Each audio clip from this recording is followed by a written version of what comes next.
ইন্নাল হামদুলিল্লাহ ওয়াসসালাতু ওয়াসসালামু আলা মান লা নাবিয়্যা আম্মা বা'দ। সম্মানিত ভাই ও বন্ধুরা, আজকে আমি আপনাদের মাঝে যে বিষয়টি নিয়ে আলোচনা করব তা হলো হযরতে মাহদীর আগমনের আগে পৃথিবীর অবস্থা ও নবী করিম সাল্লাল্লাহু আলাইহি ওয়াসাল্লামের ভবিষ্যৎবাণী। হযরত আবু হুরায়রা রাদিয়াল্লাহু তাআলা আনহু বলেন, আমি আল্লাহর কসম খেয়ে বলছি, আমি জানি না আমার এই বন্ধুরা অর্থাৎ সাহাবায়ে কেরাম ভুলে গেছে নাকি স্মরণ থাকা সত্ত্বেও ভুলে যাওয়ার ভান ধরে আছে। আল্লাহর কসম, আল্লাহর রাসূল সাল্লাল্লাহু আলাইহি ওয়াসাল্লাম কিয়ামত পর্যন্ত জন্ম লাভ করবে সৃষ্টিকারীর নাম অনুল্লেখ রাখেননি। তিনি প্রতিজন নৈরাজ্য সৃষ্টিকারীর কথা উল্লেখ করার সময় আমাদেরকে তার নিজের, তার পিতার ও তার গোত্রের নাম বলে দিয়েছেন। যেমনটি হাদিসের মধ্যে আসছে,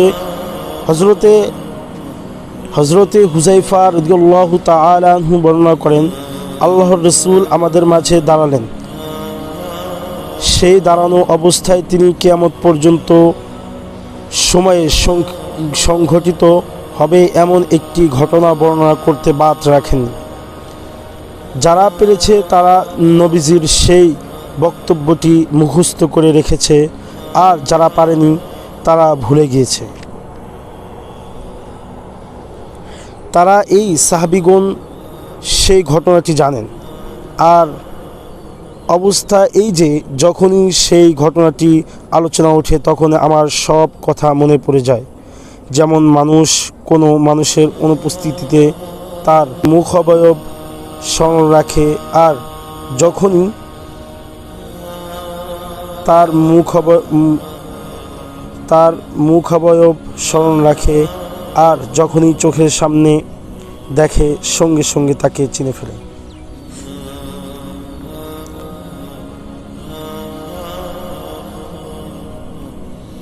ইমাম মাহদী আসার আগে পৃথিবীতে কি ঘটবে?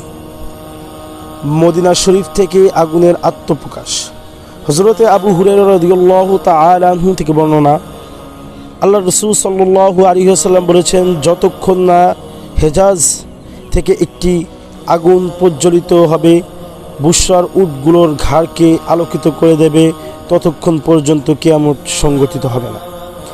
এই হাদিসে যে আগুনের কথা বলা হয়েছে, আল্লামা ইবনে কাসির রহমতুল্লাহি আলাইহি ও অন্যান্য ঐতিহাসিকগণ বিভিন্ন অভিমত হলো সেই আগুনের আত্মপ্রকাশের ঘটনা ঘটে গেছে।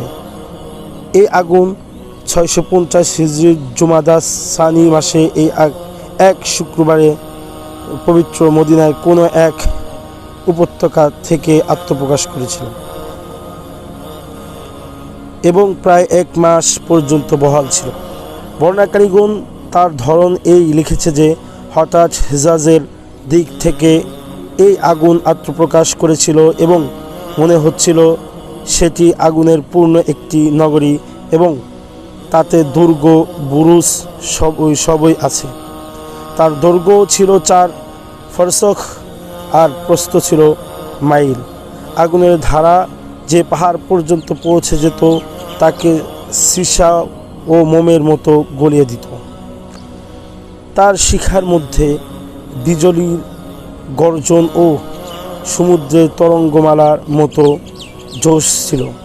মনে হচ্ছিল যেন তার মধ্যে থেকে লাল ও নীল বর্ণের সমুদ্রে বেরিয়ে আসছে। উক্ত আগুন এই রূপে মদিনা পর্যন্ত পৌঁছে গিয়েছিল, কিন্তু আশ্চর্যের বিষয় ছিল তার শিখামালা দিক থেকে যে বায়ু মদিনার দিকে আসছিল তা ঠান্ডা ছিল। আলেমগণ লিখেছেন, এই আগুন গ্রাম মদিনার সবগুলো বন বাদারকে আলোকিত করে তুলেছিল। এমনকি হারামে নববী ও মদিনার সমস্ত বাড়ি ঘর সূর্যের মতো আলো ছড়িয়ে দিয়েছিল।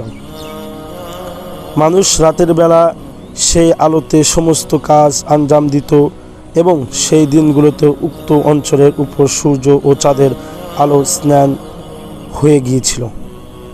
মক্কার কিছু মানুষ সাক্ষ্য প্রদান করেছিল এই সময় তারা ইয়ামামা ও বুশরায় ছিলেন। ওখানেও তারা সেই আগুন প্রত্যক্ষ করেছেন।